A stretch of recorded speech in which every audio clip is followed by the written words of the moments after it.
여러분 안녕하세요. 파란TV의 정예재입니다.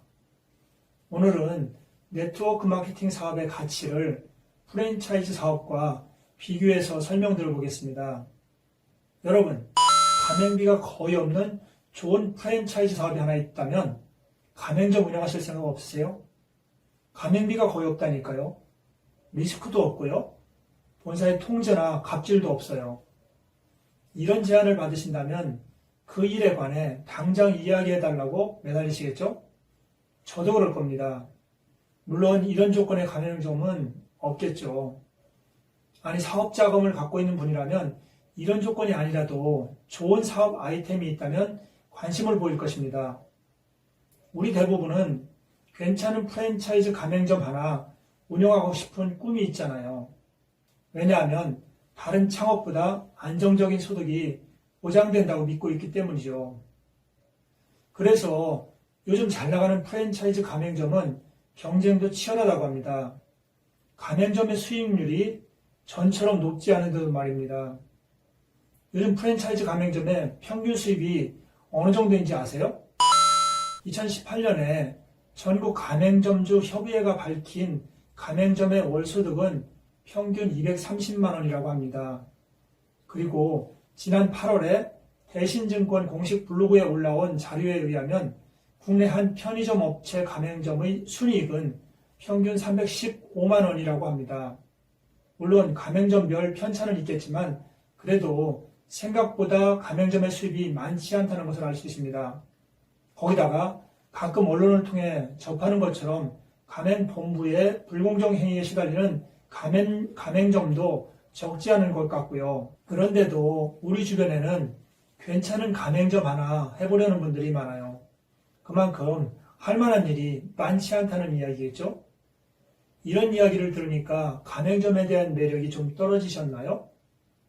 그렇다면 수많은 가맹점을 거느린 본점, 즉 가맹본부를 해보실 생각은 없으세요? 가맹본부는 가맹점을 모집할 수가 있고요. 가맹점이 일으킨 매출이 가맹본부의 수입으로 연결되는 매력이 있잖아요. 당연히 하고 싶겠죠. 그렇지만 우리와 같은 보통 사람들이 꿈이나 꿀 수 있는 일인가요? 아이템도 없고요. 자금도 없는데요. 거기다가 리스크도 무척 크잖아요. 자금이 있다 손 치더라도 잘못하다 망하면 폐가 망신할 수도 있고요. 그렇습니다. 프랜차이즈 가맹본부는 가맹점보다 훨씬 매력이 있지만 보통 사람들은 꿈도 못 꾸는 일이죠. 수많은 사업가들이 좋은 아이템을 찾아 프랜차이즈 가맹본부 한번 해보려고 애를 쓰지만 실제로 성공하는 사람이 몇이나 될까요? 산업통상부가 밝힌 자료에 의하면 2017년에 활동한 프랜차이즈 가맹본부 4,631개 가운데 92%가 중소기업이었다고 합니다. 지난 6월에는 30년 역사를 자랑하는 프랜차이즈 업체 미스터피자가 지난 몇 년간의 영업손실을 감당하지 못해 매물로 나왔다는 소식도 있었습니다. 많은 사업가들이 꿈꾸는 프랜차이즈 가맹본부도 결코 쉽지 않다는 것을 알 수 있습니다. 그렇다면 이제 새로운 아이템도 필요 없고요. 자본금도 필요 없고요. 또 리스크도 없는 프랜차이즈 본점, 즉 가맹본부가 있다면 해보실 생각이 있으신가요? 에이, 그런 일이 어디 있어요. 그런 일이 있다면 하지 않을 사람이 없게요? 맞습니다.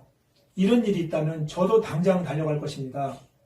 그런데 이런 사업이 실제로 있습니다. 저는 이런 사업이 있다는 것을 이미 10년 전에 알았고요. 그때부터 그 일을 하고 있습니다. 저에게는 벌써 수백 개의 가맹점이 있습니다. 그들이 일으킨 매출로부터 적지 않은 수익도 받고 있고요. 그런데 더 대단한 것은 저에게 속해 있는 가맹점들은 모두 일반 가맹점이 아니라는 것입니다. 가맹본부와 같은 가맹점들입니다. 이들 가맹점들은 저처럼 모두 자신의 가맹점을 모집할 수 있고요. 모집된 자신의 가맹점들이 일으킨 매출에 대해 일정한 수익도 받고 있거든요. 저는 저희 산하에 있는 이들 모든 가맹본부들이 일으킨 매출을 공유하고 있는 것이고요. 저는 수백 개의 가맹본부를 거느린 가맹본부의 가맹본부라고 할 수 있는 것이죠. 정말 대단하지 않나요? 더 대단한 것이 있습니다. 저는 이 많은 가맹본부를 거느리고 있음에도 불구하고 저에게는 사업과 관련한 아무런 리스크가 없다는 것입니다. 연구를 통해 새로운 제품을 개발할 필요도 없고요. 새로운 시대에 맞는 사업 아이템을 계속 찾아낼 필요도 없습니다. 재고에 대한 부담도 전혀 없고요. 직원을 관리하고 그들의 복리후생을 책임져야 할 부담도 없습니다. 물류에 대한 부담도 없고요. 공장이나 점포관리 등 사업을 위한 고정 비용도 필요 없습니다. 세무관리에 대한 부담도 없고요. 심지어는 출퇴근에 대한 부담도, 물건을 팔아야 하는 부담도 없습니다. 제가 이 사업을 위해 하는 일은 오직 이런 비즈니스가 있다는 것을 주변 사람들에게 알려 그들도 저와 같이 이 멋진 사업을 할 수 있도록 안내하는 것뿐입니다. 그리고 그들도 저처럼 이 비즈니스를 잘할 수 있게 제 경험을 갖고 도와주는 것이 제가 하는 일의 전부입니다. 우리가 원했던 프랜차이즈 가맹점이나 가맹본부보다 훨씬 안전하고 쉬운 매력 있는 일 아닌가요? 평범한 보통 사람들도 할 수 있는 프랜차이즈 사업이죠. 그것도 가맹본부들의 가맹본부가 되는 사업으로요. 지금까지 제가 설명드린 일이 바로 제가 하고 있는 네트워크 마케팅입니다. 네트워크 마케팅에 대해 제가 너무 미화하거나 과장해서 설명드렸다고 생각하시나요? 그렇지는 않습니다. 저는 짧지 않은 시간 동안 네트워크 비즈니스를 연구해 왔고요. 지난 10년 이상 현장에서 발로 뛰며 그 가치를 직접 경험해 왔습니다.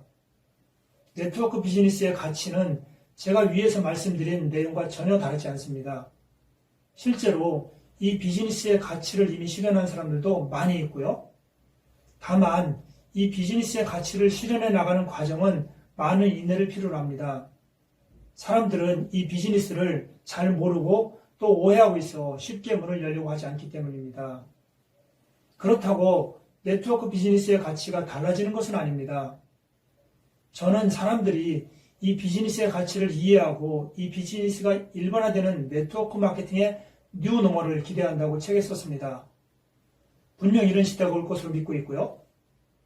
이제 프랜차이즈 가맹점과 가맹본부 그리고 네트워크 마케팅 사업자의 지위를 도표로 비교해 보면서 마치겠습니다. 프랜차이즈 가맹점은 일반적으로 가맹본부와 달리 자신의 가맹점을 모집할 권리가 없고요. 그 가맹점의 매출에 대해 수입을 받을 권리가 없습니다. 그리고 가맹본부의 통제에 따라야 하는 것처럼 가맹본부에 종속되어 있습니다. 이에 반해 가맹본부는 가맹점의 매출을 공유하는 장점은 있지만 제품을 개발하고 재고를 갖고 있어야 하는 등 많은 부담과 리스크를 안고 있습니다. 한편 네트워크 마케팅의 사업자는 프랜차이즈의 가맹본부처럼 하브라인 사업자를 모집할 권리가 있고 하브라인 사업자가 일으킨 매출에 대해 일정한 수당을 받을 권리가 있습니다. 저뿐만 아니라 저의 모든 파트너들도 마찬가지입니다. 따라서 모든 네트워크 사업자들은 수많은 가맹본부를 거느린 가맹본부들의 가맹본부를 할 것입니다. 그런데도 프랜차이즈의 가맹본부가 안고 있는 모든 부담과 리스크에 대한 부담은 전혀 없습니다. 이러한 부담은 네트워크 사업자가 아니라 네트워크 마케팅 회사가 부담합니다.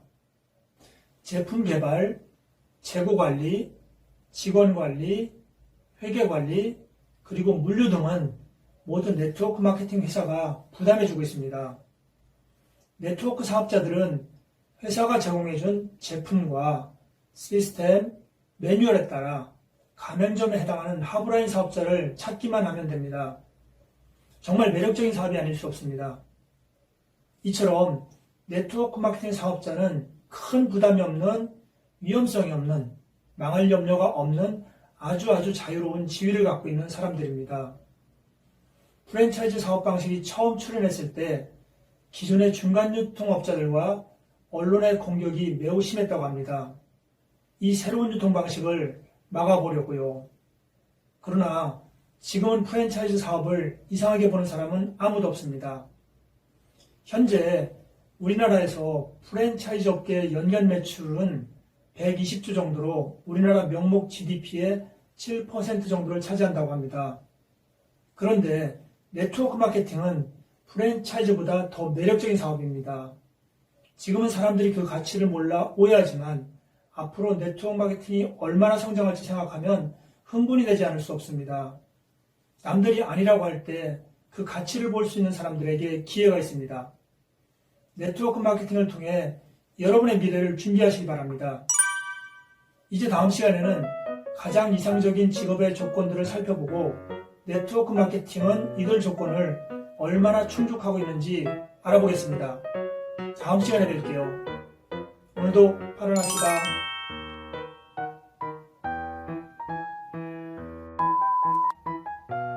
뭐 하라고?